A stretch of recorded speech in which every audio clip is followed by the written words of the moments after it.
exaltamos con todo nuestro corazón. Aleluya.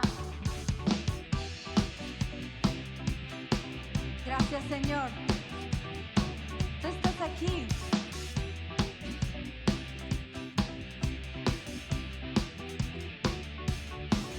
Roto estaba mi corazón, pero tu mano me rescató. Del polvo yo volví a nacer. La salvación en ti encontré. Tu amor no puedo expresar. Te seguiré por la eternidad. En tu gracia caminaré. En libertad siempre viviré. En ti, en ti, en ti soy libre. Sé exaltado, sé exaltado. Tu amor, tu amor, tu amor nunca acaba. No, oh, oh. Tú vivo estás en mí. No hay nadie en tu lugar. Te necesito, Dios. Eres mi libertad. Oh, oh,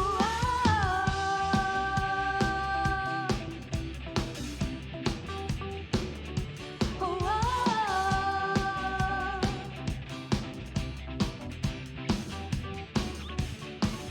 Al pasar por la oscuridad, tu luz siempre me guiará. Mis cadenas Jesús rompió, con su mano me rescató. Este mundo terminará, te seguiré hasta el final. Haz en mí, Dios, tu voluntad. Venga tu reino a este lugar. En ti soy libre. Sé exaltado, sé exaltado. Tu amor, tu amor, tu amor no se acaba, no, oh, oh. Tú vivo estás en mí. No hay nadie en tu lugar. Te necesito, Dios. Eres mi libertad. Tú vivo estás en mí. No hay nadie en tu lugar. Te necesito, Dios. Eres mi libertad.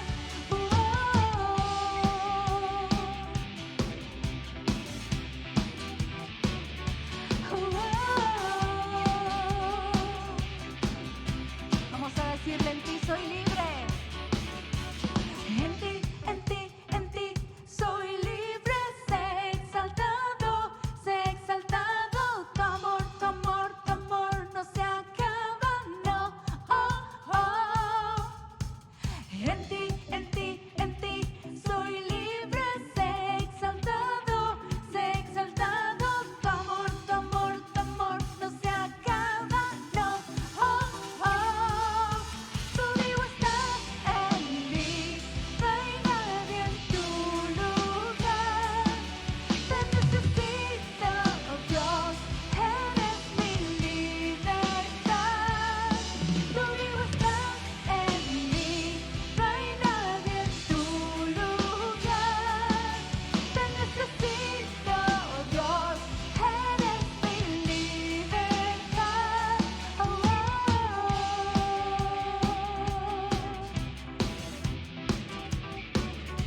oh, oh,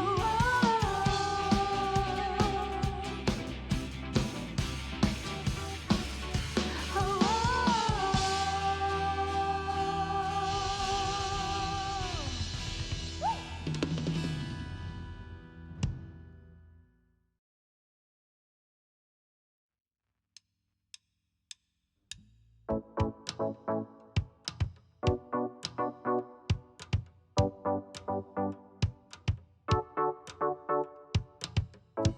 Cuando oscurece y el miedo crece, escucharé tu voz. Si mi esperanza y fe se acaban, mi fuerza tú serás. Cuando creo que no hay valor en mí, Dios lo encuentro en ti. No me rendiré, pues sé que tú nunca me dejarás.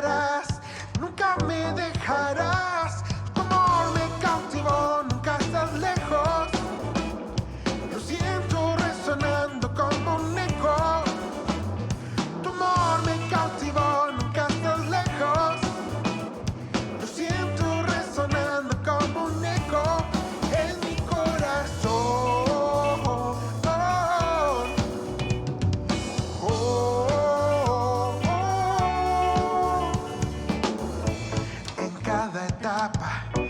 Tú me recuerdas tus promesas a mí. No hay quien detenga lo que tú empiezas hasta que llega el fin. Cuando creo que no hay valor en mí, Dios lo encuentro en ti. Y no me rendiré, pues sé que tú nunca me dejarás, nunca me dejarás. Tu amor me cautivó, nunca estás lejos. Lo siento resonando como un eco. Tu amor me cautivó, nunca estás lejos. Lo siento resonando como un eco en mi corazón.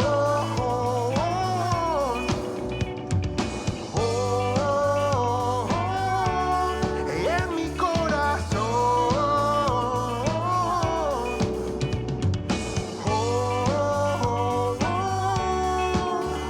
Cuando creo que no hay valor en mí, Dios lo encuentro en ti. Y no me rendiré, pues sé que tú nunca me dejarás, nunca me dejarás. Tu amor me cautivó, Nunca estás lejos. nunca estás lejos, Lo siento resonando como un eco. Tu amor me cautivó, nunca estás lejos. Lo siento resonar, resonar. Tu amor me cautivó, nunca estás lejos. Lo siento resonando como un eco.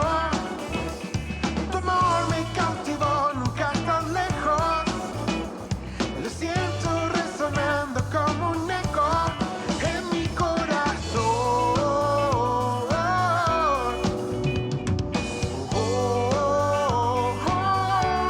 Y en mi corazón.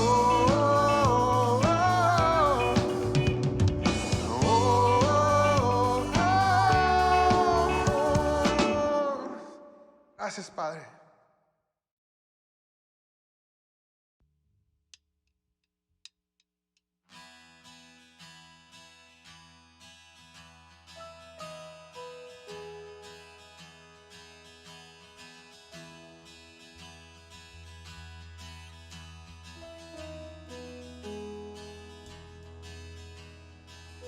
¿Quién soy yo para que el gran rey me acepte así?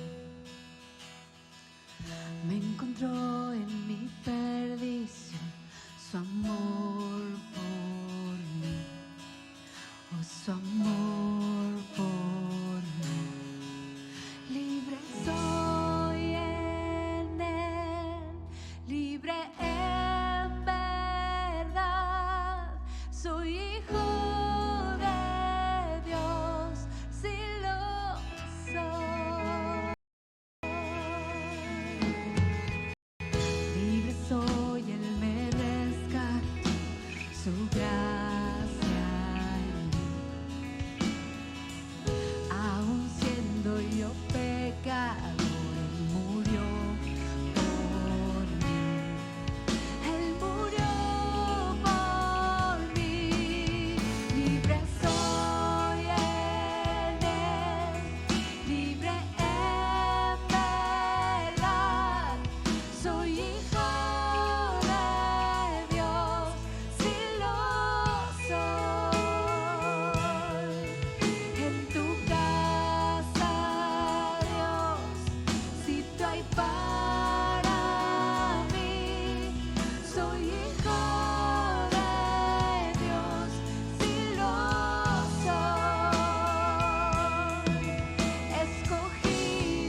nos has hecho libres por medio de aquel que nos ha amado y se entregó por nosotros en la cruz del Calvario.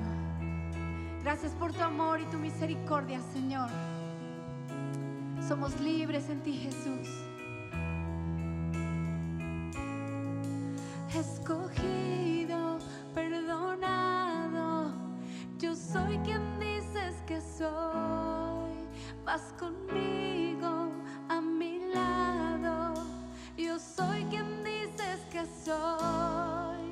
Escogido, perdonado, yo soy quien dices que soy.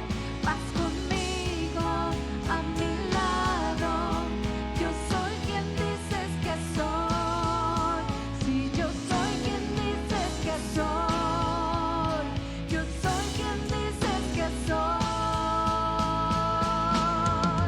Libre soy en Él, libre en verdad. Soy hijo de Dios, si lo soy. En tu casa, Dios, sitio hay para mí. Soy hijo de Dios, si lo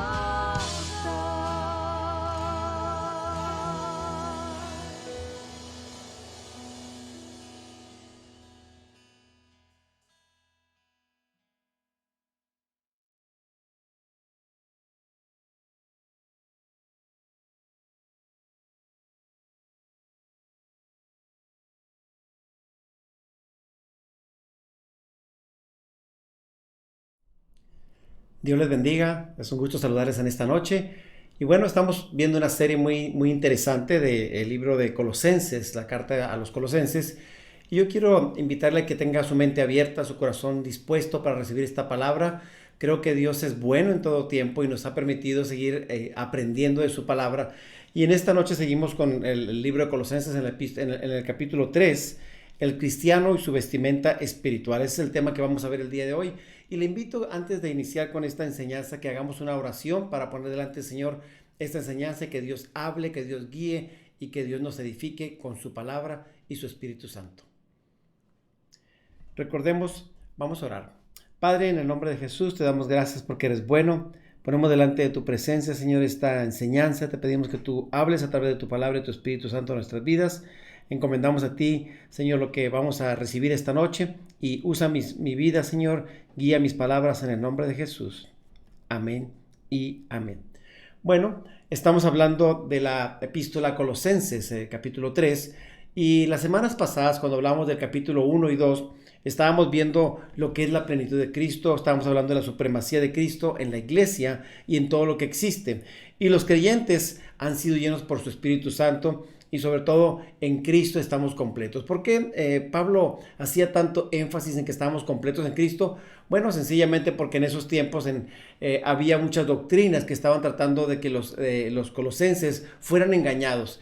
Y les decían que la fe en el Evangelio, la fe en Cristo Jesús no era suficiente y que no estaban completos en Él, que necesitaban añadirle más cosas para poder tener esa salvación y estar completos en Él. Entonces, por eso Pablo hace mucho énfasis en que estamos completos en Cristo Jesús, y esta es una verdad, ¿sí? Igual la semana pasada hablamos y terminamos diciendo que Cristo es el todo en todo, y es importante que podamos nosotros asimilar lo que Dios quiere ahora que hagamos en nuestra vida. Mire, nosotros encontramos en esta epístola que nuestra responsabilidad en la vez pasada que hablábamos era de dejar ciertas cosas. Hay muchas actitudes que tenemos equivocadas, tenemos la responsabilidad de dejar nuestra manera vieja de vivir y ahora vestirnos de una nueva manera, comportarnos de una nueva manera como creyentes.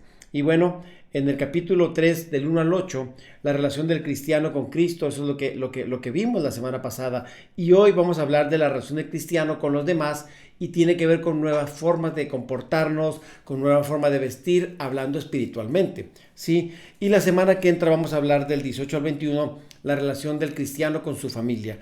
Así que hoy vamos a hablar del cristiano y su vestimenta espiritual, ¿sí? Pablo había identificado que el viejo hombre debía desecharse, había actitudes, había hábitos, cosas que no deberíamos nosotros tener como creyentes, pero Pablo está diciendo ahora que tenemos que usar ciertas ropas específicas, a cierto comportamiento, cierta manera de vestir o de comportarnos para que puedan distinguir nuestra forma y obviamente podamos demostrar que somos creyentes.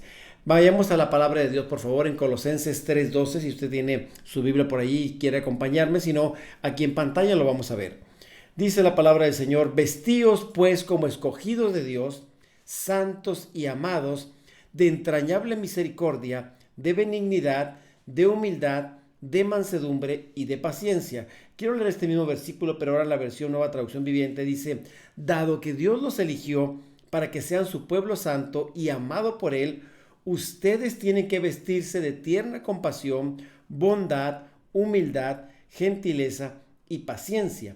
Entonces, al hacer una comparación de este versículo en dos versiones, está diciendo aquí vestíos, ¿sí? Es una instrucción directa, ¿sabes? Es algo que nos corresponde a nosotros hacer, ¿sí? La semana pasada hablamos de comportamientos, de acciones que teníamos de nuestra vieja naturaleza, pero ahora dice como, dado que Dios los escogió, dice, ahora como son hijos de Dios, dice, ustedes tienen que vestirse. ¿Por qué? Porque ahora representamos un reino, somos hijos de Dios y no podemos comportarnos como la mayoría de la gente lo hace, ¿sí? Y dice la semana pasada, o básicamente lo que está diciendo aquí es que nuestra realidad ahora es como creyentes, como hijos de Dios, es que demos fruto. El fruto del Espíritu Santo, y son las cosas que está mencionando aquí Pablo, con las cuales tenemos que vestirnos o tenemos que mostrar a los demás. Ahora, son cosas que nosotros no podemos producir por nosotros mismos. Por ejemplo, cuando hablamos de benignidad, de humildad, mansedumbre, está hablando de características que tienen que ver con el Espíritu Santo, con los dones del Espíritu y con el fruto más bien del Espíritu, y es algo que no podemos dar nosotros como creyentes en nuestras fuerzas, ¿sí? Ahora, miren, vamos a ver, antes, la semana pasada, hablábamos de cosas que teníamos que hacer o que dejar de hacer. Por ejemplo, decía hacer morir la carne o las pasiones de la carne o nuestra vieja manera de vivir. También nos decía dejad.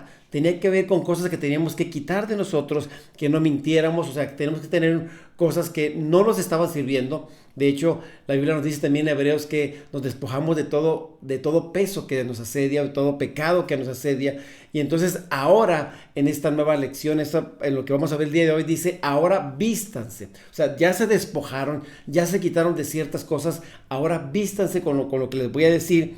Y bueno, tenemos razones muy poderosas para poder mostrar realmente cómo debemos de comportarnos, cómo debemos vestirnos. ¿Y por qué? Bueno, porque representamos un reino, representamos al reino de Dios y obviamente no podemos comportarnos o vivir como personas carnales o mundanas. Dice este versículo, vestíos pues como escogidos de Dios. Aquí hay alguna característica muy interesante, cómo somos llamados escogidos por Dios o de Dios.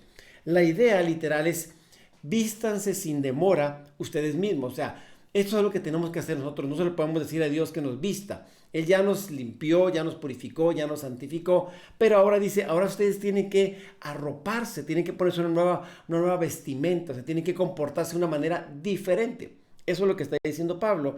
Y es un llamado, en pocas palabras, a vivir como es digno del Señor. Un comportamiento de personas que hemos sido escogidas, apartadas para Dios. Y cuando hablamos de escogidos, esta palabra se usa para describir al pueblo de Dios, ¿sí? También Pablo en el Nuevo Testamento menciona a él en 2 de Timoteo, todo lo soporto por amor de los escogidos. Y también dice en Romanos 8:33, ¿quién acusará a los escogidos de Dios? Entonces, usted y yo somos escogidos por Dios, pero tenemos que tener un comportamiento. Cuando habla de una vestidura, es un comportamiento que se tiene que ver. No es solamente algo que nosotros sabemos en nuestra mente, sino es algo que tenemos que reflejar. Cuando habla de que tenemos que vestirnos de humildad, habla de entrañable misericordia, de benignidad, de mansedumbre, de paciencia. Es algo que tiene que notarse. Yo no puedo decir que soy creyente y no reflejar el fruto del Espíritu. Entonces, esto es algo que tiene que ser palpable. Y dice también, vístanse pues como escogidos, santos y amados. Y aquí habla dos palabras muy, muy poderosas, muy interesantes. ¿Qué es santo? Cuando pensamos la palabra santo, regularmente nos imaginamos a alguien con una aureola, con un vestuario, una túnica blanca, alguien quizá con alas, y decimos, esa es una persona santa. Pero cuando Dios nos dice que somos santos, dice que somos separados para Dios, apartados para Él. Eso significa, cuando decía, me serán un pueblo santo, es un pueblo apartado para Dios, que refleja y sirve a un Dios y glorifica a Dios a través de su vida y su testimonio. Y eso aplica para usted y para mí. Somos santos y amados. Ahora, hemos sido escogidos por Dios para ser santos. En Efesios 1:4 dice que Dios nos escogió desde antes de la fundación del mundo para ser santos, ¿sí? Y no para vivir en pecado. Ahora, también nosotros somos amados por el Padre. Esa es una bendición, que aparte de que nos escogió, Él nos ha amado, nos ha perdonado, nos ha justificado, nos ha santificado. Y todo esto son bendiciones de parte de Dios para sus hijos, para sus hijas que hemos creído o que aquellos que hemos decidido seguir al Señor Jesucristo. Ahora, Dios envió a morir a Cristo por nosotros, y ese es el gran amor que tiene, que aunque éramos pecadores, usted y yo, Dios decidió amarnos, decidió perdonarnos, decidió hacernos parte de su familia. Y Pablo apela a 3 realidades al hacer esta exhortación. ¿Cuáles son? Bueno, los creyentes son escogidos por Dios. Segundo, somos apartados para Dios. Y tercero, somos amados por Dios o somos amados de Dios. Entonces, 3 cosas: escogidos, apartados o santificados y amados por Dios. Y esto es algo que usted y yo tenemos. Esta es nuestra realidad ahora en Cristo. ¿Cuántos dicen gracias a Dios por ello? Ahora veamos más adelante el versículo. Dice, de entrañable misericordia, de benignidad, de humildad, de mansedumbre y de paciencia. Todas estas son parte del fruto del Espíritu Santo. Ahora, de entrañable misericordia. Cuando vamos al griego original, está hablando de algo profundo, de las entrañas. Pero a nosotros, cuando hablamos de entrañable, como que no nos suena muy agradable. Como si le dice a alguien, te amo con todas mis entrañas. Es como con todo mi interior, con todo mi corazón. Pero se oye raro. Entonces, es más bien un hebraísmo que describe una compasión profunda o un corazón compasivo. Entonces, te amo con todo mi corazón. Como si yo le digo a mi hijo, te amo con todas mis entrañas. Pues se va a escuchar raro. Mejor le digo, te amo con todo mi corazón, y soy un poquito más aplicable a nuestros tiempos y a nuestro entorno, ¿sí? La otra palabra es benignidad, ¿sí? La palabra benignidad significa bondad, delicadeza o generosidad, que es parte del fruto del Espíritu Santo que vemos en Gálatas 5:22. Esto es algo que tenemos que dar como resultado de nosotros tener una relación con Dios y que su Espíritu Santo more en nosotros. Por eso se llama fruto del Espíritu, porque el fruto lo produce el Espíritu Santo en nosotros al tener una relación con Dios. Y la otra palabra es humildad. Aquí se usa esta palabra en el sentido positivo para indicar modestia. ¿Por qué? Porque en ese tiempo los colosenses estaban siendo atacados por ciertas personas que tenían doctrinas o filosofías muy diferentes a la que predicaba Pablo. Y entonces, ¿qué es lo que estamos viendo? Que Pablo les dice, tienen que vestirse de humildad. La humildad es contraria al orgullo, porque estas personas decían que ellos eran superiores a los cristianos, porque tenían otro conocimiento, que porque le pedían a otros seres espirituales, y ellos pensaban que habían evolucionado más que los creyentes. Entonces se sentían orgullosos, y Pablo decía, hey, tranquilos, hay que ser humildes, ¿sí? Lo contrario al orgullo, y es un sentido para ubicar o decir que debemos ser modestos. La humildad de la que Pablo habla se deriva de un corazón rendido a la voluntad de Dios. Entonces, cuando alguien realmente se sujeta a lo que Dios es, entonces que tiene un corazón humilde, un corazón que reconoce y se rinde ante la presencia de quién es Dios.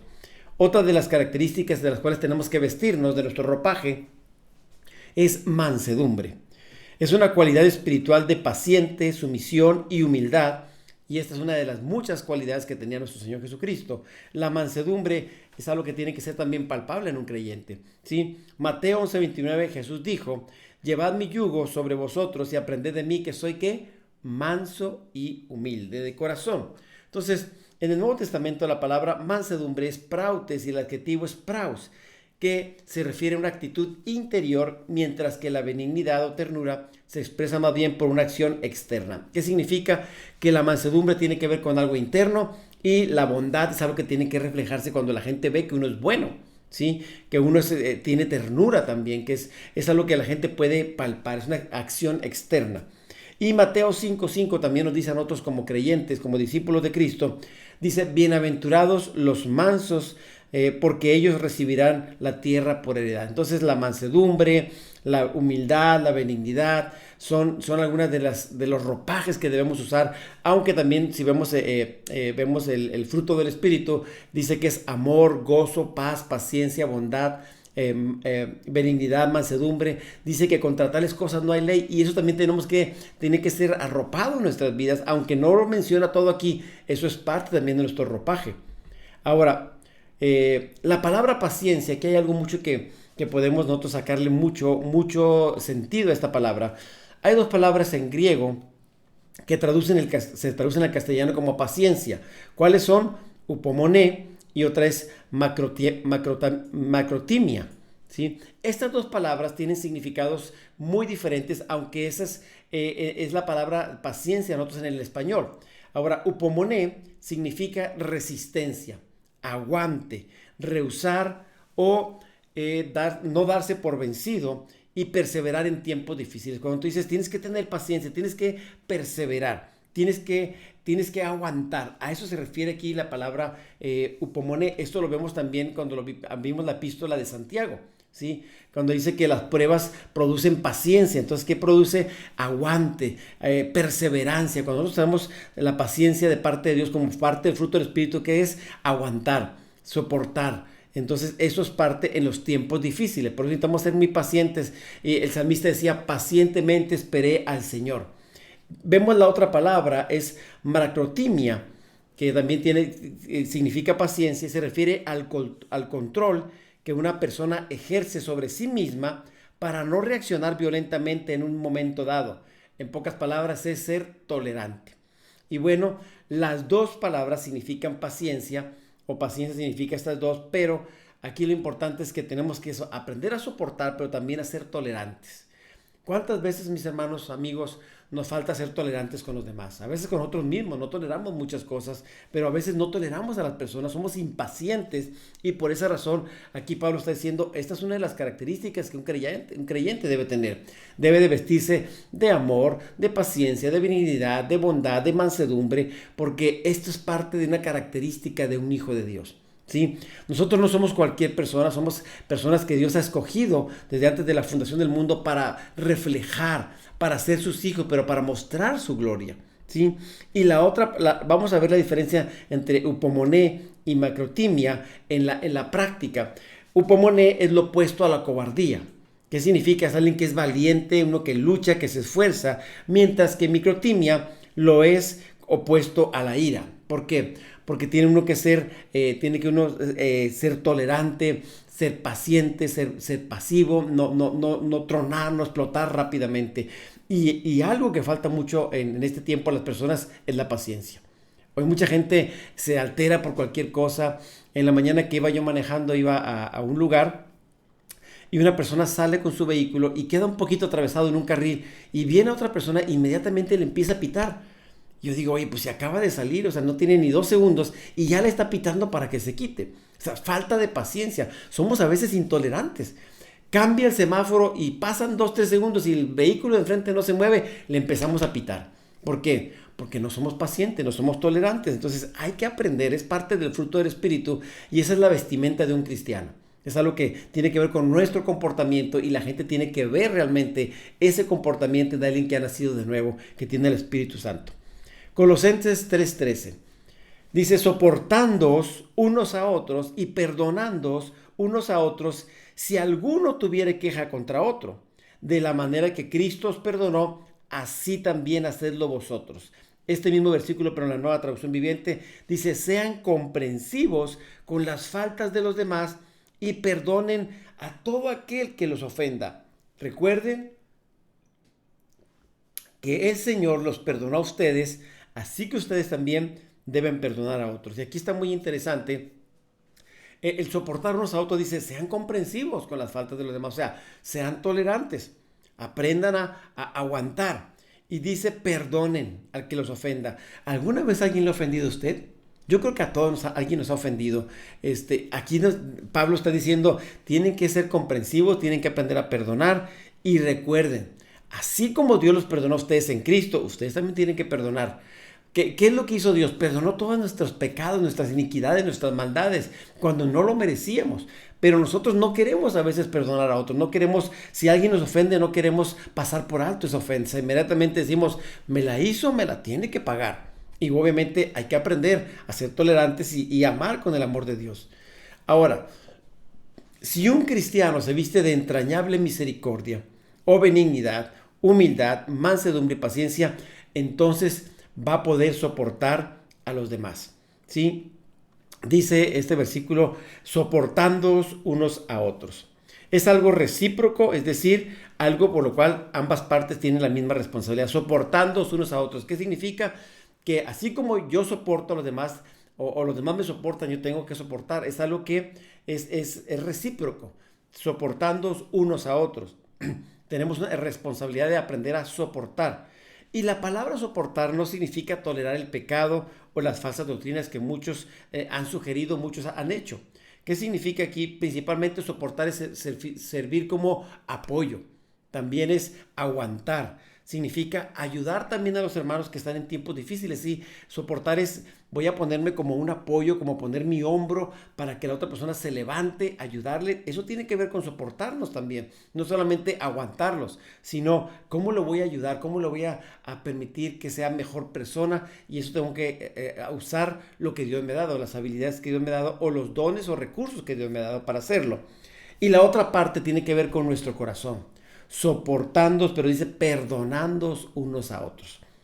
La palabra griega, aphesis, en el Nuevo Testamento significa perdón o cancelación de una obligación, castigo o culpa. ¿Qué significa? Que cuando yo perdono a alguien, yo cancelo esa deuda, ¿sí? Es tomar una decisión de soltar, liberar a la persona que me ha ofendido, que me causó alguna herida, como un acto de la voluntad y no basado solo en las emociones, cancelándolo toda deuda que tiene con uno. Mire, el perdón no es algo natural, no es algo que diga yo, ay, siento ganas de perdonar. Pero cuando alguien nos ofende, cuando alguien nos lastima, nos rechaza, nos agrede, Dios nos dice que tenemos que aprender a perdonar. ¿Cuántas veces, le preguntó Pablo, hasta 70 veces 7? Eso es un número que no tiene final, pero el asunto aquí es una actitud que tiene que haber en nuestro corazón. No es algo que nos nace, es una decisión. Así como el amor es una decisión, el perdón también es una decisión y tenemos nosotros que decidir amar, pero también decidir perdonar. ¿Y qué significa eso? Bueno, cuando alguien me ofende, cuando alguien me lastima, ¿qué tengo que hacer? Pasar por alto esa herida, esa ofensa, ¿sí? Y dice que le cancele la deuda. Cuando alguien me hace algo, esa persona me debe algo. Lo natural es, me la hizo, me la paga. La ley del talión es diente por diente, ojo por ojo. Pero en el caso de lo que Dios dice, ok, dice que si alguien te ofende, dice que pongas tu mejilla, ¿sí? O si alguien te quita algo, dice, pues dale más. Entonces, ¿qué está diciendo Jesús? Da el extra. Y aquí es cancelar la deuda. Si alguien me debe algo, ¿sabes qué? Ya no me debes nada. Alguien me ofendió, te perdono. Si cancelo esa deuda, ese castigo que merecías, te lo voy a cancelar. ¿Sabe por qué? Porque Dios hizo eso conmigo mismo y Dios quiere que yo haga lo mismo con los demás. Ahora, el perdón no es opcional. El perdón es un mandato de parte de Dios. Mire lo que dice Marcos 11:26. Dice, porque si vosotros no perdonáis, tampoco vuestro Padre que está en los cielos os va a perdonar vuestras ofensas. ¿Qué significa? Que si nosotros no soltamos el perdón, no bendecimos, no perdonamos, también se nos va a retener a nosotros. Entonces es muy importante, no es opcional. No dice, si sientes perdonar, si quieres perdonar, lo puedes hacer. No dice, si ustedes no perdonan, tampoco van a ser perdonados. Pero si ustedes perdonan, van a recibir el perdón de parte de Dios. Eso es lo que dice la Escritura. Colosenses 3:13, la segunda parte. Dice, si alguno tuviera queja contra otro, de la manera que Cristo os perdonó, así también hacedlo vosotros. Entonces, va a haber muchas veces, mis hermanos, mis amigos, que va a haber quejas de los demás, ¿sí? Vamos a tener quejas de otras personas. Y si tales quejas no están basadas en pecado, cada uno de nosotros tenemos la responsabilidad de vivir en paz y perdonar. Dice Romanos que en cuanto esté en nosotros, hagamos lo posible para estar en paz con todos. Entonces, No siempre va a haber gente que busca la paz, hay gente que le gusta el pleito, hay gente que es conflictiva. ¿Por qué? Porque cada quien da lo que tiene. Hay gente que trae mucho enojo en su corazón, mucha ira, mucha amargura. Y como eso es lo que trae en su corazón, pues es lo que sale. ¿Sí? De la abundancia del corazón habla la boca. Entonces nosotros no tenemos que engancharnos con las personas, pero si alguien nos ofende, si alguien nos lastima, dice la palabra del Señor, que así como Dios nos perdonó en Cristo Jesús, también nosotros tenemos que aprender a perdonar. ¿Es algo fácil? No, pero es necesario. También por nuestro bien, por nuestra sanidad interior. Muchas veces nuestras emociones pueden estar todas conflictuadas. ¿Por qué? Porque guardamos enojo, raíz de amargura, rechazo y entonces no aprendemos a perdonar y eso nos causa a nosotros ataduras en nuestro interior. Entonces, en la misma proporción que Cristo nos perdonó a nosotros, también tenemos que perdonar. ¿Cuánto nos perdonó Dios a través de Cristo? Todo. Nos pasó todos nuestros pecados, ¿sabe qué? Los canceló en la cruz del Calvario. Entonces, nosotros no somos Jesús, pero tenemos que aprender. Él es nuestro maestro. Nosotros seguimos a Jesús, somos sus discípulos. Y nosotros como cristianos tenemos que perdonar porque Cristo ya nos perdonó a nosotros. Le pregunto a usted, ¿es fácil perdonar? ¿No? Bueno, pues pide la ayuda del Señor y diga, Señor, quiero aprender a perdonar, quiero aprender a soltar. Si usted tiene cosas en su corazón que no ha soltado, es tiempo de que usted le pida perdón a Dios y también perdone a las personas. ¿Sabe por qué? Por el bien suyo. Muchas veces cuando no perdonamos traemos cosas en nuestro corazón y perdemos la paz, vienen enfermedades también, problemas en nuestras articulaciones, dolor aquí en esta parte. ¿Por qué? Porque nos vamos guardando cosas que no debemos de guardar. Así que lo más sano es perdone, suelte y bendiga. Colosenses 3:14. Y sobre todas estas cosas, vestidos de amor, que es el vínculo o es la unión perfecta. ¿Sí? Y sobre todas estas cosas, dice Colosenses, esta frase conecta este pensamiento con lo que acabamos de decir anteriormente. ¿Qué está diciendo? Que si nosotros aprendemos a perdonar, aprendemos a soportarnos, dice vístanse. ¿Sí? Y sobre todas las cosas, aparte de todo lo que están haciendo, vístanse de amor. Ya se vistieron de humildad, ya se vistieron de mansedumbre. Dice, ahora vístanse de amor, sobre todas las demás cosas. ¿Por qué? Porque es el vínculo, es la forma en que podemos estar unidos nosotros como hijos de Dios. Entonces, vestidos de amor. ¿Qué significa vestidos de amor? La palabra amor es agapen o agapein, que significa en el Nuevo Testamento referente al amor de Dios. El amor ágape es el amor de Dios.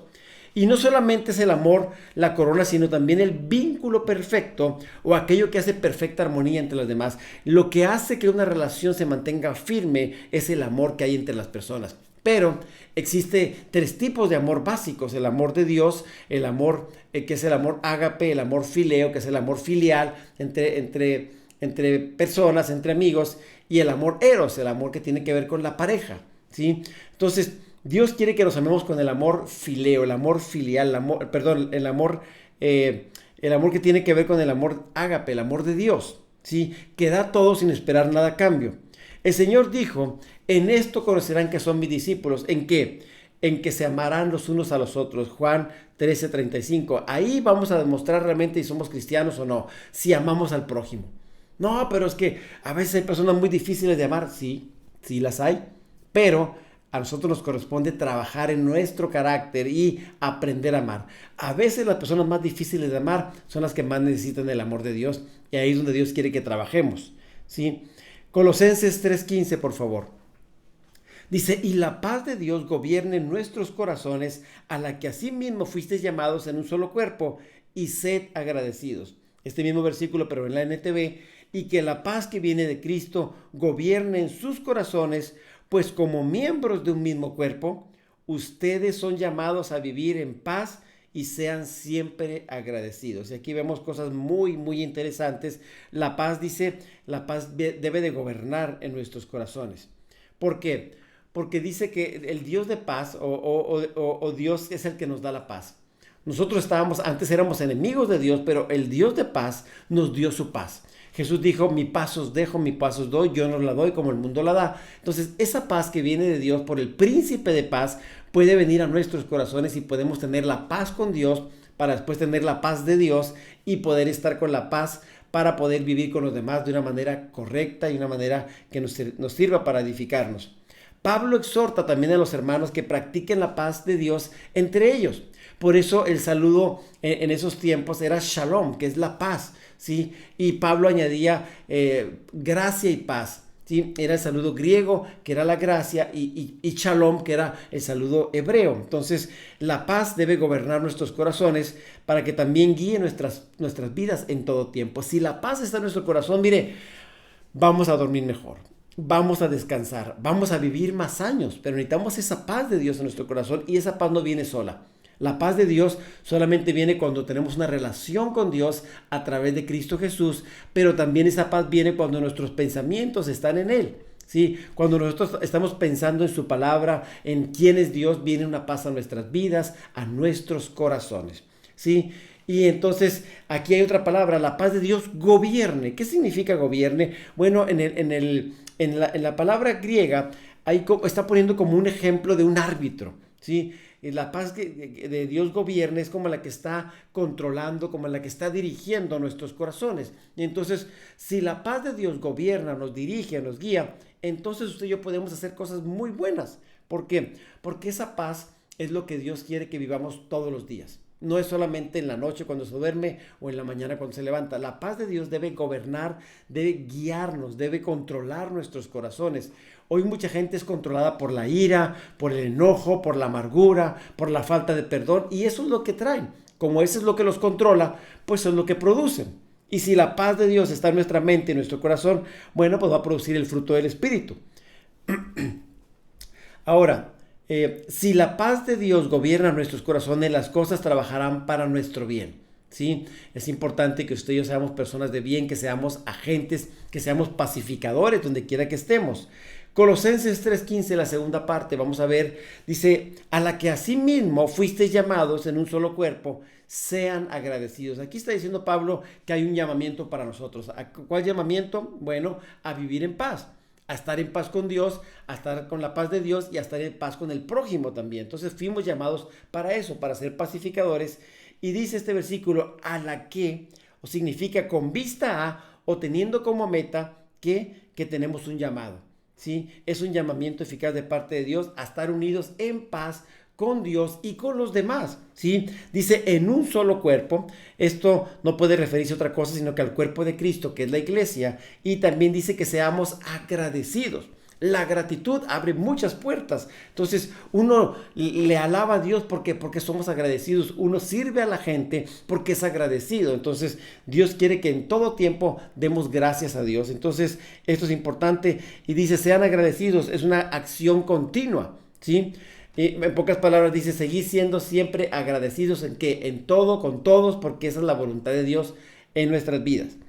Bueno, y el cristiano debe ser agradecido por muchas razones. Mire, le voy a mencionar 7 razones por las cuales podemos ser agradecidos. Número 1, por ser miembros del cuerpo de Cristo, ser sus hijos, ser parte de la familia de Dios.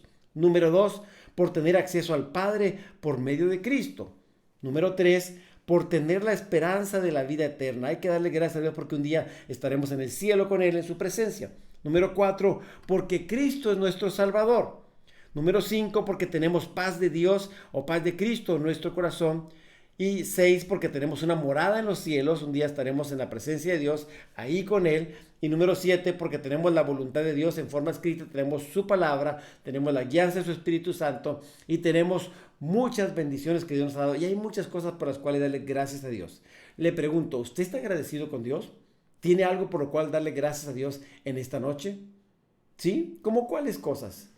Dígame, yo sé que no lo voy a escuchar, pero si hay gente ahí, dígale por qué cosas usted está agradecido el día de hoy. Porque tiene salud, porque tiene vida, porque está sano, porque puede oler, porque puede ver. Mire, cuando alguien está con gripe o le da COVID, una de las cosas que pierde es el sentido del olfato y del gusto. Y qué terrible que uno coma y no le sepa nada la comida o no pueda respirar oliendo algo. Entonces, si algo podemos darle gracias a Dios es que estemos bien. Así que en todo tiempo demos gracias a Dios.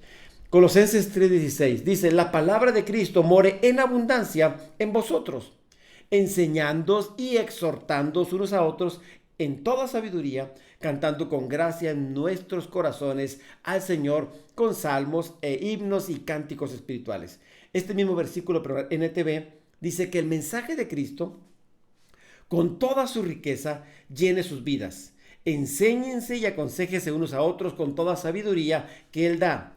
Canten salmos e himnos y canciones espirituales con un corazón agradecido. Y aquí las dos versículos, las dos versiones se complementan. ¿Sí? La palabra de Cristo more. ¿Sí? El mensaje de Cristo dice, con toda su riqueza llene sus vidas. Entonces, la palabra de Dios debe llenar todo nuestro ser. ¿Sí? El día de ayer estábamos en la clase de discipulado y hablábamos de la importancia de memorizar la palabra, ¿sí? De retenerla. Entonces, cuando nosotros retenemos la palabra, cuando la memorizamos, la valoramos, ¿sabe? Esa palabra es poderosa. La palabra de Dios es poder, es espíritu, es medicina, es espada, es lámpara, es un ancla. Entonces, esa palabra cuando está en nuestras vidas, ¿sabe qué? Nos fortalece, nos edifica. ¿Sí? Y dice, la palabra de Cristo more o habite en nuestros corazones ricamente. La palabra habite significa morar en su propia casa. Entonces imagínese que la palabra de Dios siempre está en nuestra mente y en nuestro corazón. Cuando usted tenga una prueba, una dificultad, inmediatamente la palabra vendrá y le ayudará, le confortará, le guiará. ¿Sí? Y dice, la palabra de Cristo o la doctrina de Cristo y la doctrina de los apóstoles son lo mismo. Es lo mismo cuando habla de la doctrina de Cristo, la palabra de Cristo. Exhortándoos y enseñándonos unos a otros con toda sabiduría. Entonces, nosotros como cristianos tenemos la responsabilidad de discipular, de animar, de enseñar, de consolar a los demás y enseñarles lo que es correcto. Conforme a la palabra de Dios tenemos que explicar esto. Ahora, ¿cómo podemos hacer que la palabra de Dios more en abundancia en nuestros corazones? ¿Cómo podemos hacerlo? Bueno, déjenme darles 5 cosas. Número 1, por medio del estudio de la palabra. A través del discipulado, a través del estudio, la meditación de la palabra, nosotros podemos tener una palabra abundante en nuestra mente y en nuestro corazón. Número 2, por medio de la lectura. Una cosa es estudiarla, pero otra cosa es leerla. Y yo les recomiendo, léala en voz alta para que se edifique. La fe viene por el oír y el oír por la palabra. Número 3, por medio de crecer en la gracia y el conocimiento de Dios. Cuando nosotros leemos, estudiamos la palabra, empezamos a crecer en esa gracia. ¿Por qué? Porque empezamos a descubrir la voluntad de Dios, los planes de Dios para nuestra vida. Número 4, por medio del deseo ardiente de querer más y más de ella. Cuando nosotros leemos la palabra tenemos que tener una actitud de, Señor, háblame. Quiero que me muestres, quiero que me edifiques, quiero que me enseñes. Esa debe ser una actitud, un corazón ardiente por su palabra. Y número 5, por medio de guardarla en nuestros corazones. Es guardarla, es atesorarla, pero es aplicarla a nuestras vidas diariamente. Entonces, si hacemos estas 5 cosas, ¿sabe qué? Esa palabra estará en abundancia en nuestra mente, en nuestro corazón y en nuestros labios. Así que yo le invito a que valoremos la palabra, la atesoremos. Y dice, enseñándoos y exhortándoos. Están en el mismo presente, lo cual indica una acción continua, o sea que tenemos que en todo tiempo enseñar, exhortar, amonestar, edificar, cantando. Qué precioso es que usted y yo podamos cantar la palabra, los salmos, que podamos cantar versículos, que podamos cantar de las maravillas de lo que es Dios, también de los atributos de nuestro Dios. Es importante que los cantemos y habla en tiempo actual, en tiempo presente, para que lo hagamos constantemente. Si está alguno triste, dice, cante alabanzas. Entonces siempre tenemos que estar cantando, ¿sí? Dice salmos, como en el Antiguo Testamento, en los salmos de David, de Moisés, de Asaf, hay muchos salmos que podemos nosotros tomar y empezar a entonarlos, a cantar. Mire, Salmo 23, Salmo 27, el 91, el 121, el 150, Salmo 100. Hay salmos preciosos que usted y yo podemos cantar y ser edificados y alabar a nuestro Dios en todo tiempo. Himnos, ¿sí? Los himnos, hoy se dejan de cantar muchos himnos, hay que retomar esos himnos y cantarlos y edificarlos mutuamente. Dice cánticos espirituales, ¿sí? Esos cánticos espirituales que surgen porque el Espíritu Santo nos muestra, nos guía, y es una expresión espontánea del Espíritu Santo en nosotros, y Dios quiere que tengamos ese tipo de canto. Dice que nos edifiquemos entre nosotros. Mire, algo que es muy, muy, muy triste. Dice, la palabra de Cristo more en abundancia en vosotros, enseñándoos y exhortándoos. Algo que es muy triste es que a veces personas se juntan y en vez de que la palabra esté morando y que nos enseñemos y que nos exhortemos unos a otros, dice, a veces la gente se junta para chismear, para hablar mal de otros, para criticar, para juzgar, en vez de animarnos, de exhortarnos. Si usted se va a juntar, sabe que haga pláticas que sean edificantes, no estemos hablando de otros, no estemos comiendo prójimo, Sí, la palabra debe de morar en nuestros corazones. Ahora, ¿por qué la gente habla mal de otros? Bueno, porque es lo que hay en su corazón. A lo mejor hay envidia, esa murmuración no debería de ser, pero sabe, dice, exhórtense unos a otros. Si usted se junta con otros creyentes, sabe que edifíquense, platiquen, canten, alaben, ¿sí? Eso es lo que Dios quiere para nuestras vidas. Y bueno, último versículo. Dice, y todo lo que hacéis, sea de palabra o de hecho, hacedlo en el nombre del Señor Jesús, dando gracias a Dios por medio de él. Y dice la versión NTV, y todo lo que digan, háganlo como representantes del Señor Jesucristo y den gracias a Dios Padre por medio de él. Todo lo que hagas, cualquier cosa, por mínima que sea, debemos hacerlo como si fuera para Dios. No, pues que voy a la iglesia y me toca hacer cualquier cosa, hágalo para Dios. Si usted trabaja en alguna cosa, hágalo para Dios. Si usted estudia, hágalo para Dios. Todo lo que hagamos, hagámoslo para Dios. ¿Y sabe qué? Pondremos excelencia en lo que hacemos. ¿Por qué? Porque estamos reflejando que Dios merece lo mejor, ¿sí? Todo lo que hacéis incluye cada una de nuestras acciones, ¿sí? Ya sea pensar, hablar, caminar, accionar. Cualquier cosa que hagamos tiene que reflejar que amamos a Dios. La característica de lo que hacemos debe ser excelencia porque es para Dios. No hay otra forma de hacerlo, sino es hacerlo excelente. Y la persona de Cristo es la fuerza motivadora de las virtudes cristianas. Todo lo que hagamos tiene que ser para Dios, como para Cristo, en el nombre de Cristo. Dos pruebas cruciales. Puede hacerse con la autoridad del Señor y debe hacerse con su aprobación. Entonces, todo lo que hagamos debe reflejar la honra y gloria para nuestro Dios y debe hacerse con excelencia. Todo. Si usted canta, si usted sirve, si usted predica, si usted en su casa hace el aseo, hágalo como para Dios. Si usted va a hacer la comida, hágalo como para Dios y va a ver que va a darlo con excelencia. Y por último dice, dando gracias a Dios el Padre por medio de Cristo. Todo lo que hagamos debe ser como para Dios y Dios debe ser glorificado en nuestras vidas. Cierro con esto. La vida cristiana es una vida diaria, práctica. No es algo que nada más leemos, estudiamos, tiene que reflejarse. Si usted y yo tenemos una relación con Dios, eso tiene que ser palpable. La gente tiene que ver nuestro cristianismo, no puede ser un cristianismo teórico, es práctico. ¿Por qué? Porque creemos, pero actuamos conforme a lo que hemos creído. El Hijo de Dios debe mostrar de una manera objetiva lo que Cristo ha hecho en su vida. ¿Qué significa? Por sus frutos seremos conocidos. Si nosotros no mostramos el amor de Dios, si no reflejamos a Cristo en nuestras acciones, ¿sabe qué? Nuestro cristianismo es vacío, es como un símbolo que resuena, pero no se refleja el amor de Dios, ¿sí? El cristianismo que honra y agrada a Dios en sus prácticas es una persona que refleja el amor de Dios en todo. Y el cristianismo no es una simple religión, sino la vida misma de Cristo manifestada en nuestro día a día andar como cristianos. Entonces, mis hermanos, mis amigos, despojémonos de todo aquello que nos estorba y vistámonos, ¿sí? Pongámonos esa vestimenta que refleje el amor de Dios y lo que nosotros somos en Cristo Jesús. Amén. ¿Cuántos dicen amén por esta palabra? Y bueno, hay mucho que aprender, hay muchas cosas que podemos ver. La siguiente semana vamos a hablar actitudes, comportamientos que tenemos que tener como esposos, como hijos, como padres. Y es un aprendizaje muy bonito de la carta de Colosenses. Y bueno, solamente me resta darle unos anuncios. Este viernes vamos a tener una reunión de varones, así que va a ser por Zoom. Invito a los varones que me están escuchando. Voy a publicarlo ahí en la página de la iglesia. La serie se llama Mentiras que los hombres creen y vamos a hablar acerca del trabajo y las riquezas. Cómo el enemigo a veces nos engaña con respecto al trabajo, cuál debería ser nuestro comportamiento, con respecto a las riquezas, las finanzas, cómo deberíamos de comportarnos o cuál debería ser nuestra actitud con respecto a eso. Y bueno, lo vamos a ver el próximo viernes a las 8:30 por Zoom. Conéctense, varones, va a ser de mucha bendición. Está abierto para todo el que quiera escucharlo, aunque no sea de la iglesia. Está abierta la invitación, ¿sí? Y bueno, solamente invitarles a que sigamos apoyando con nuestras finanzas, con nuestros diezmos, ofrendas a la iglesia. Ahí están las cuentas. Seamos fieles para con Dios, seamos agradecidos. Recordemos que todo lo que Dios nos da es para que sea Él glorificado. Así que no tengan miedo a sembrar en la obra de Dios, que Dios no se queda con nada. Que el Señor le bendiga, que el Señor le guarde y le prospere en todo. Y me dio mucho gusto poder compartirle esta palabra y que haya sido de edificación para su vida y también como lo fue para mí. Que el Señor les bendiga y les guarde. Bendiciones.